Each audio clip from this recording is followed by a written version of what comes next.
dear friends and colleagues. Today I come to you to talk about distance interpreting once again. Today I want to speak directly to my conference interpreter colleagues.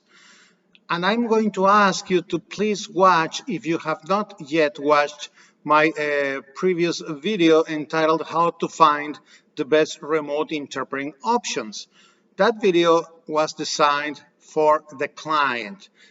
And I think it's important for you to know what, in my opinion, clients need to know when they first start shopping for distance interpreting conference interpreters.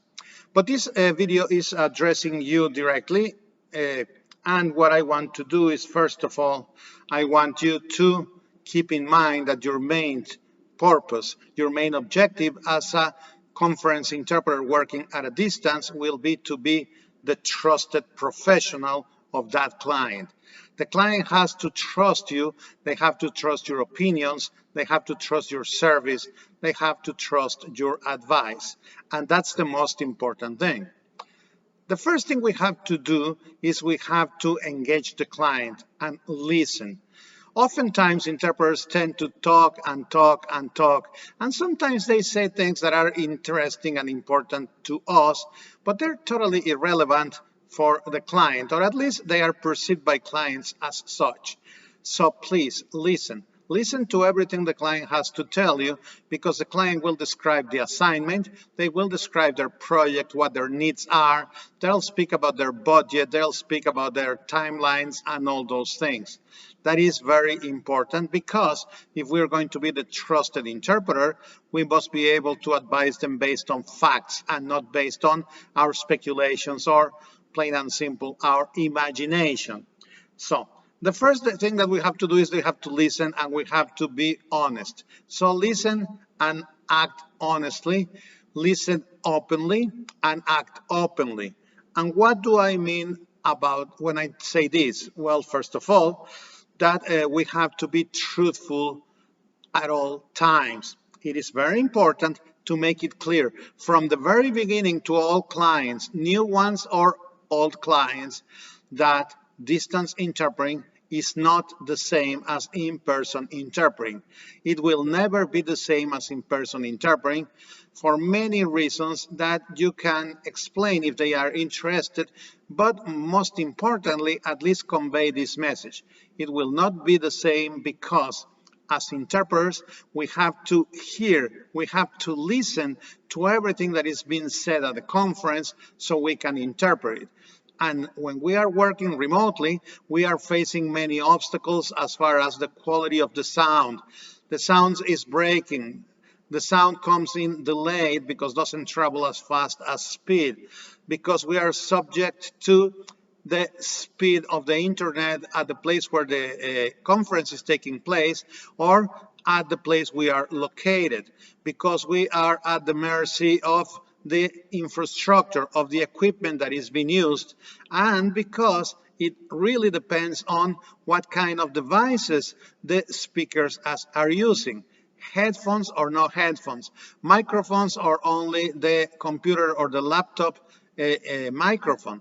And all these things will change the quality because it will change our perception and our information. We have to let them know about this. We also need to tell them that it's not going to be the same, because unlike work in the booth, here we are multitasking. We are watching over different screens at the same time. We are in many occasions working together with a partner or with a boothmate that is somewhere else, sometimes thousands of miles and time zones away from us.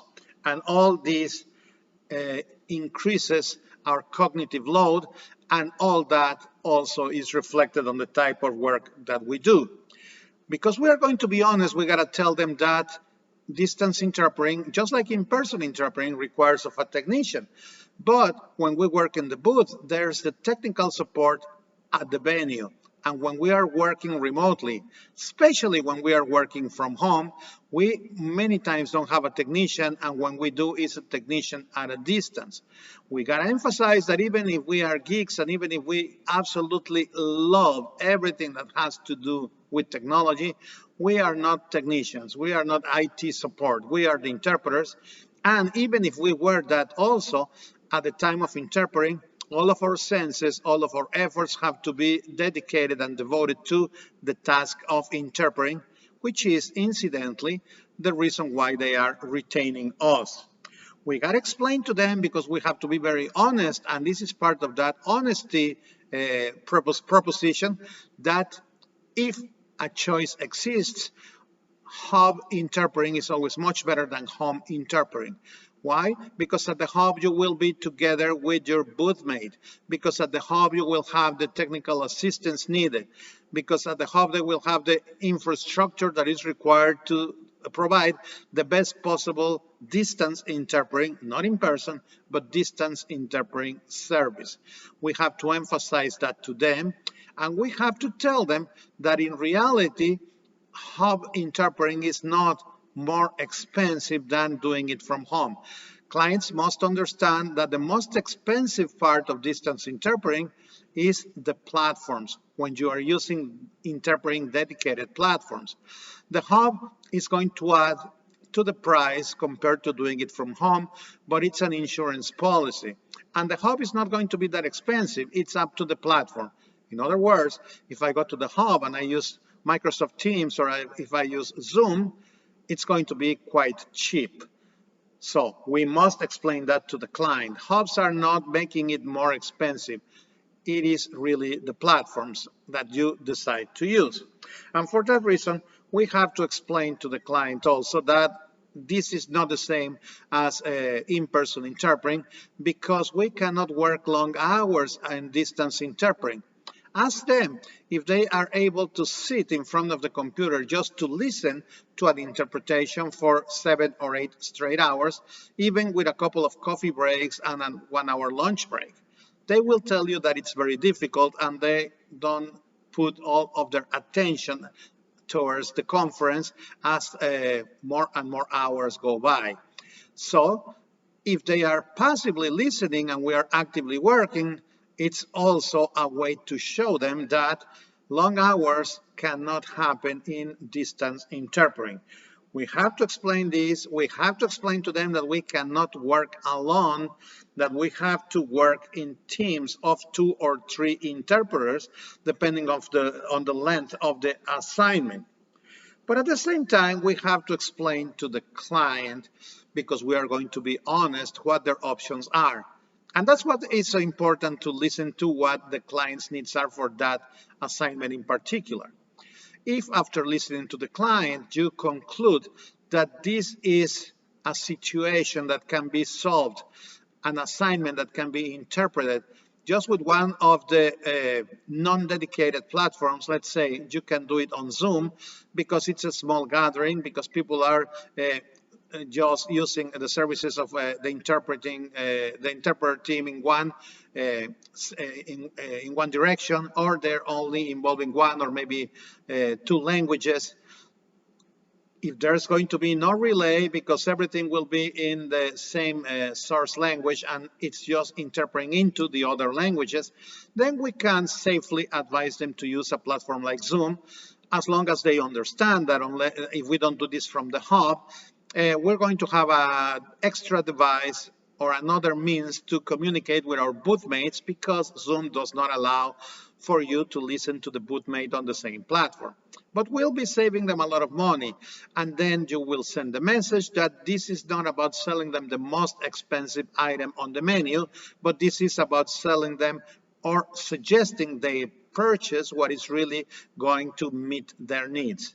By the same token, if we constantly act this way and we become the trusted consultant of that client, when we advise that the use of a dedicated platform, and I mean an interpreting dedicated platform, is absolutely necessary because of the number of the languages that are going to be used, because of the need for relay and so on, then the client will be more receptive and will probably gladly, or at least understandably, agree to the higher budget, so you can use for that assignment a dedicated platform. It's all about gaining that client's trust. And For that reason, and to be honest also, the other thing that we have to do is we have to explain to the client that we cannot charge by the hour. These assignments will be shorter, but we cannot charge by the hour. A lot of the clients nowadays in a market that is being taken over, not just by conference interpreters from all over the world, but also by paraprofessionals or by experienced colleagues who work different types of interpreting, is a situation that has to be kept in mind. If the client has been working with community interpreters, whether they're court interpreters, healthcare interpreters, or some other community-based colleagues, all these colleagues have a different business model. They can charge by the hour. They have a minimum charge of 2 hours, 3 hours, 4 hours, what have you, but they can charge by the hour. Sometimes they charge in increments of 15 minutes to half an hour. We cannot do that, and the client has to understand why. And the reason is that these other colleagues who are excellent interpreters in their fields of expertise do some work that is pretty much constant. In other words, they interpret on the same issues over and over again. Now, a murder trial might not be the same as a money laundering trial. However, what changes are certain parts of the information. But in general, the preparation of the interpreter is always going to be the same one. And if you do this many times and often enough, you might not require a lot of preparation time for the assignment. So that lets you charge by the hour. Same thing if you are interpreting at a doctor's office or a hospital. I know it's not the same to have a meeting with an eye doctor or with a heart surgeon. However, it is still just a matter of information. The topics are essentially the same. The preparation that is needed is not so much before the service is delivered. And an example of this is that these colleagues, and you must explain this to your client, oftentimes, most of the time, show up at the hospital or at the courthouse or at the clinic or at the school without knowing really what their work that day will be. Even if they know they're going to interpret that for a trial or a surgical procedure, they know just the basic idea, but they did not need all the information that you need for a conference because the subject matter doesn't vary that much, and therefore they do not require of days and days of preparation ahead of the event. Unlike these colleagues, you will never find a conference interpreter who shows up at the convention center or nowadays at the hub or in front of their own computer, just knowing that they're going to interpret a conference, but without knowing much more about that. Conference interpreters get information, documents, months ahead, weeks ahead, at least days ahead, so they can prepare. Why? Because unlike a trial that could be a money laundering trial or a murder trial that are not the same, but they're essentially similar if you understand what I've been saying.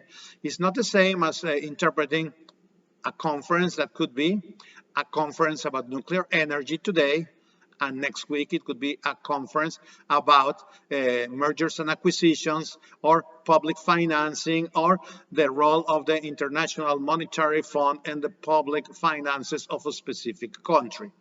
Topics that are very, very different and require a lot of study.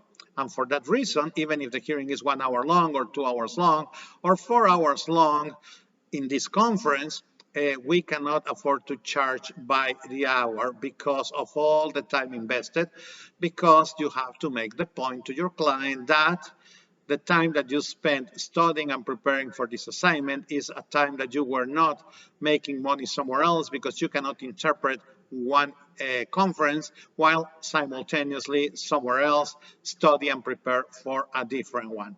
And I hope that a lot of our clients are watching and listening to this as well.